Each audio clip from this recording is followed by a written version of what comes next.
Buen día para todos, mi nombre es Shelin Eliana Reyes Durán, estudiante de la Corporación Universitaria Minuto de Dios, estudiante de 10º semestre de Psicología.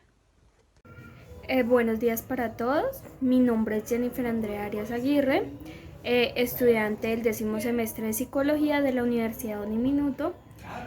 Quiero hablarles de un tema como es la masacre de Segovia. La masacre de Segovia, Antioquia, ocurrió el 11 de noviembre de 1988 durante un ataque del grupo paramilitar Muertes Revolucionarios del Noroeste, liderado por Fidel Castaño. Dejó un saldo de 46 personas asesinadas y más de 50 heridas. Se realizó con el fin de eliminar los militantes de la Unión Patriótica que habían ganado las elecciones de marzo de 1988. El lugar donde ocurrió fue Segovia, Antioquia. Tipo de ataque, fusilamiento, y dejó 46 muertos. Las acciones realizadas por el grupo paramilitar Muerte a los Revolucionarios fueron determinantes a la consumación de la masacre de Segovia por medio de unas prácticas comunicativas que incluyen grafitis, boletines, cartas, sufragios y comunicados de prensa. Anuncios de acciones violentas en la región, y entre 1986 y 1988 fueron asesinados 16 líderes sociales. En consecuencia a la UP, que alcanzó 6 curules a la reacción de la MRN, pues pintaron grafitis de muerte al concejal electo del Cesar, Enrique. Días después se realizó pues la masacre.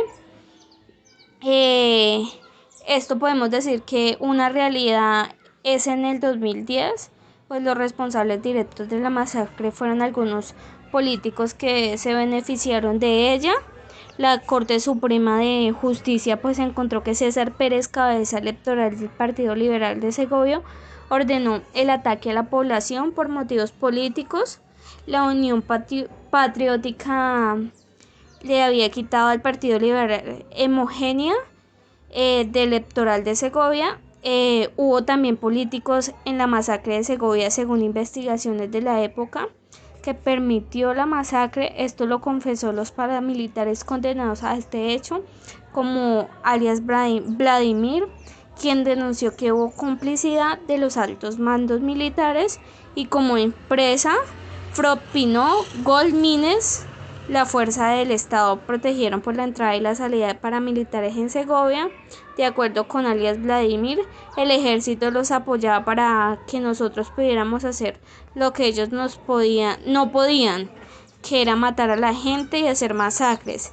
El ejército difundió esta versión del ELN y responsabilizó la masacre. De acuerdo a la Comisión Internacional de Derechos Humanos, recibió una petición presentada por Javier Villegas, en el cual le alega la responsabilidad del gobierno nacional por hechos ocurridos el 11 de noviembre en Segovia. Implementó y se comprometió a disculpas públicas en el municipio de Segovia por un alto funcionario de gobierno del Estado. Se comprometió a hacer seguimiento a las víctimas con el fin de lograr acceso a planes y proyectos y programas de alguna forma para la reparación de las víctimas. Los actores que intervinieron en la masacre de Segovia son la Comisión Interamericana de Derechos Humanos, el Tribunal Contencioso Administrativo de Antioquia. La masacre del 11 de noviembre presenta una sucesión de múltiples impactos en la comunidad. En un primer momento se produjo una desorientación general en la población. Nadie sabía qué había pasado y nadie tenía presente las dimensiones y consecuencias del hecho. Esto a su vez permitió fortalecer la idea inicial de que el ataque fue cometido por grupos guerrilleros, como en principio lo informó la fuerza pública. El segundo momento fue un miedo absoluto, en vista de que aparentemente no había un objetivo específico. Cualquiera podía ser asesinado Así, por ejemplo, durante los funerales colectivos llevados a cabo mayoritariamente el domingo. Cuando el tambor de la banda funeraria dio un golpe seco, los familiares y amigos de las víctimas fatales cundieron en pánico y emprendieron la huida, soltando los ataúdes de los cuales salían los cuerpos sin vida de sus seres queridos. El tercer momento fue el incremento de la zozobra y desconfianza, ya que en adelante toda persona era susceptible de sospecha por parte de los demás. Se desarticularon, por tanto, lazos familiares, comunitarios y de vecindad. Además, las autoridades perdieron su legitimidad como garantes de seguridad pública.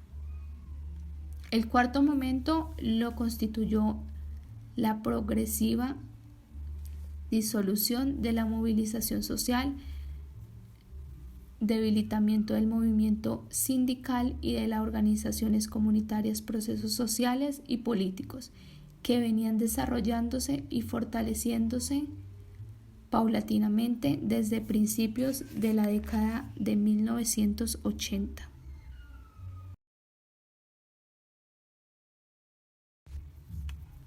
La masacre ocurrió un viernes de un fin de semana festivo, 3 años después de la conformación del partido político Unión Patriota, que nació de los acuerdos de paz de las FARC con el gobierno de Belisario Betancur.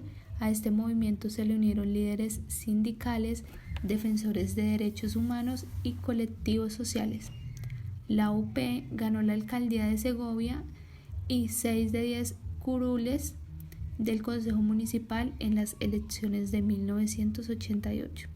Esta victoria política incomodó a Fidel Castro, terrateniente de la zona, quien había jurado vengar la muerte de su padre, ejecutado por las FARC. Castaño conformó un grupo de hombres armados y atacó Segovia en uno de los primeros atentados paramilitares del país. Cómo el proceso de memoria del conflicto armado en Colombia contribuye a la construcción de una cultura de paz. La memoria del conflicto armado en Colombia contribuye a que la sociedad en su conjunto hoy se vea impedida para negar la existencia del conflicto en Colombia y que se reconozca cómo es necesario el camino que se deba recorrer para reconstruir desde las memorias la historia de la guerra en Colombia. Si bien se reconocen los avances, la superación del conflicto que demanda esfuerzos adicionales para continuar con el proceso encaminado a que las mejorías de la guerra vivida en Colombia durante 50 años se constituya en uno de los ejes principales del proceso de reconstrucción de las condiciones de paz a una democracia plena y efectiva.